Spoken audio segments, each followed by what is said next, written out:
Chizuk from the Parsha, Erev Shabbos Kodesh, Parsha's Tetzva. In a week that Klal Yisrael needs so much Chizuk, so many young, very young people, including a very young Chassan who passed away so tragically. I myself had an opportunity this week, unfortunately, to be menachem somebody who lost a third child in a very short period of time. This week's Parsha gives us a lot of chizuk and a lot of, as they say, food for thought, that you should realize that the Rebbeinu Shalom is a Baal Rachman. The Megillah Mikas tells us that Va'atu Tetzva is Benai is the Oisi is Uvois. It's Rosh Hashanah Uvois. Tetzva is Rosh Hashanah Tzakas Adal Takshiv Esoshia. What does that mean? But I'll tell you something very amazing. It's very well known that Moshe Rabbeinu's name is not mentioned in this week's Parsha. No. Why? Because in next week's Parsha it's mentioned that Parsha of the Egel. And what did Moshe Rabbeinu say to Rebbeinu Shalom? Im Tesuchatu, so if you're going to forgive them, it's okay. If not, you erase me, you eradicate me from the Torah. I don't want to be there. So, kilel as chuchem, a curse from a chuchem, a filibit na, even though you made it in a condition, it's still going to come. You have to be careful with your language.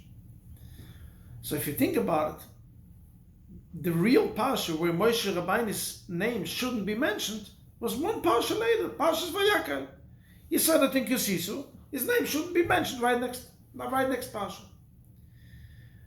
But Mefarshim tell us something very amazing. You know why it's in Parsha Tetzva? Because so many times in life the Rebbeinu Shalom has to do something. You don't understand why. I don't understand why. Nobody understands why. But there's a cheshbon. The Rebbeinu Shalom says, I must do it. But you know when I'll do it? When I have absolutely no other choice. It came the time that I must do it now. Finished. Parshas Vayakal is 1 week after Moshe Rabbeinu said it. The Moshe said, no, I'll postpone it to another week. Pekida, Vayikru, Tzav, Shmini. Till the Moshe became a full circle Parshas Tetzva. Can't push it off anymore. Next week is the Parsha where he said it. So the Rebbeinu Shalom pushes it off. As much as it's only possible. Just not to bring the punishment right away. You should bring it as late as possible. The Rebbeinu Shalom has this cheshbonos. We don't understand this cheshbonos.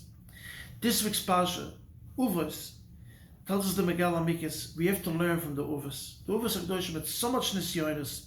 So many times in life that they were supposed to give up.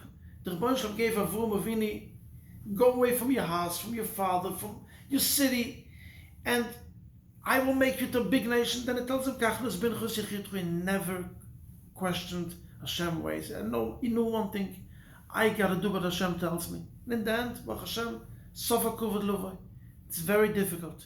But remember, Chazal tell us that whoever eats olives is kushel shikr, it makes you forget. It makes you not smart. And the other way, whoever eats olive oil is gilul l'chochmah. It makes you smart. How come such a big v'na'apachi? Here it makes you smart and here it makes you forget. But the answer is, an olive, you just take it off from the tree, you eat it. There's no pain in it, there's nothing in it. So, olive oil goes through so much. The Torah uses the language kisachboit seichu. How do you take off trees? You hit it. Then you take it to koiras by sabbat, Chazal tell us. You press it again until the pure oil comes out from it. Klal Yisrael Nמשel Lezeit. We are mentioned in Chazal that we are the same as olives.